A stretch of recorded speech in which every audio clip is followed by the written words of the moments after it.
Assalamualaikum warahmatullahi wabarakatuh. Perkenankan, kami dari kelompok 2 akan memaparkan materi mengenai analisis isu kontemporer. Assalamualaikum warahmatullahi wabarakatuh. Perkenalkan, nama saya Melisa dari kelompok 2 angkatan 3. Di sini saya akan mempresentasikan tentang analisis isu kontemporer. Isu adalah adanya atau disadarinya suatu fenomena atau kejadian yang dianggap penting atau dapat menjadi menarik perhatian orang banyak sehingga menjadi bahan yang layak untuk didiskusikan. Lalu, isu adalah sebuah masalah yang belum terpecahkan yang siap diambil keputusannya. Isu merepresentasikan suatu kesenjangan antara praktik korporat dengan harapan-harapan stakeholder. Kontemporer adalah sesuatu hal yang modern, yang eksis dan terjadi dan masih berlangsung sampai sekarang, atau segala hal yang berkaitan dengan saat ini. Isu kontemporer: pertama, korupsi; kedua, narkoba; ketiga, terorisme dan radikalisme; yang keempat, money laundering; yang kelima, proxy war; keenam, cybercrime; ketujuh, hate speech dan hoax; kedelapan, human trafficking. Kemampuan dalam mengidentifikasi isu: pertama, environmental scanning, yaitu sikap peduli terhadap isu atau masalah dalam organisasi dan sekaligus bentuk kemampuan memetakan hubungan kausalitas yang terjadi.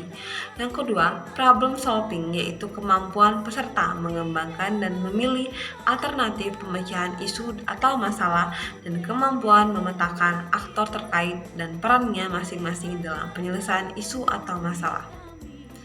Materi selanjutnya akan dilanjutkan oleh Emma Arta, AM, AK. Perkenalkan, saya Emma Arta, peserta Latsar CPNS 2022.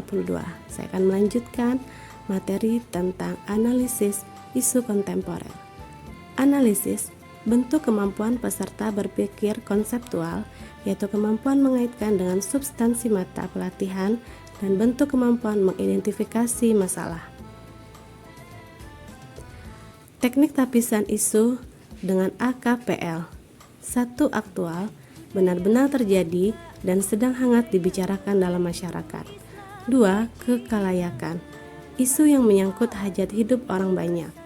3. Problematik, isu yang memiliki dimensi masalah yang kompleks sehingga perlu dicarikan segera solusinya. 4. Kelayakan, isu yang masuk akal dan realistis serta relevan untuk dimunculkan inisiatif pemecahan masalahnya. Menurut USG, urgensi, seberapa mendesak suatu isu harus dibahas, dianalisis, dan ditindaklanjuti. Seriousness, seberapa serius suatu isu harus dibahas, dikaitkan dengan akibat yang ditimbulkan. Growth, seberapa besar kemungkinan memburuknya isu tersebut jika tidak ditangani sebagaimana mestinya. Baiklah, materi selanjutnya akan dilanjutkan oleh rekan saya. Terima kasih. Assalamualaikum warahmatullahi wabarakatuh. Di sini saya akan melanjutkan presentasi yang sudah diberikan oleh teman saya, yaitu membahas tentang memvalidasi isu aktual dengan menggunakan teknik USG. U yaitu urgensi, S yaitu seriousness, dan G yaitu growth. Ini sebelum kita memulainya, kita harus mengetahui dulu yang namanya skala Likert. Skala Likert 5 yaitu sangat X, 4 X, 3 cukup X, 2 kurang X, dan 1 tidak X. Selanjutnya yaitu fishbone diagram. Sebab dari adanya radikalisme, yang pertama yaitu surrounding atau lingkungannya, yaitu kemiskinan dan kekayaan ESDM. Sebab yang kedua yaitu sistem, karena rendahnya tingkat pendidikan dan banyaknya pengangguran. Penyebab yang ketiga yaitu keterampilan seperti indoktrinisasi media. Penyebab yang keempat yaitu pemasok, seperti proxy war negara asing. 4 hal ini menyebabkan adanya radikalisme.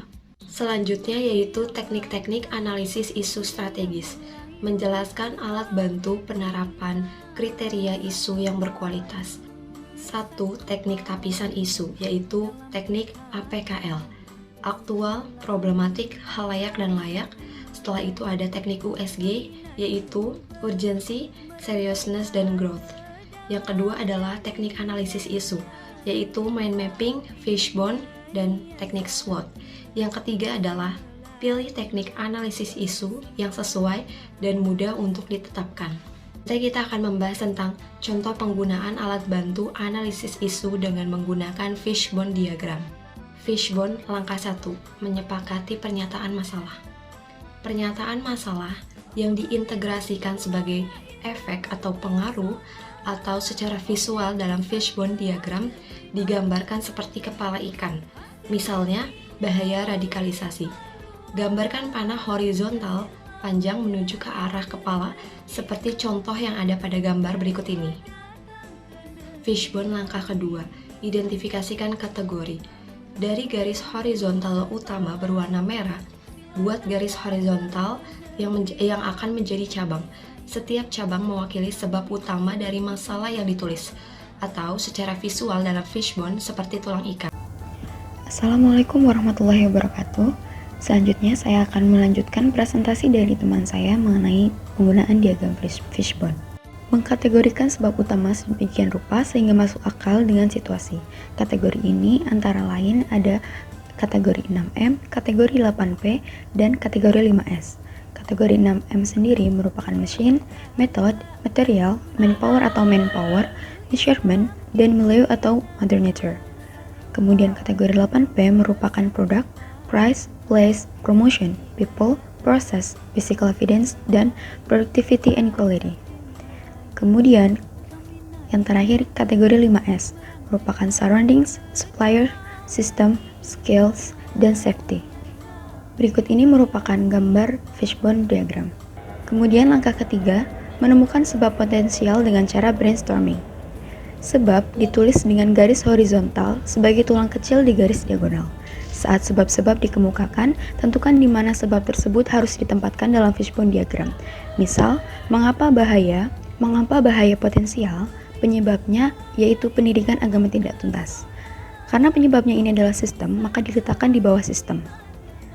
Kemudian, mengapa sebab itu muncul, mengeluarkan tulang lebih kecil atau subsebab dari garis horizontal tadi.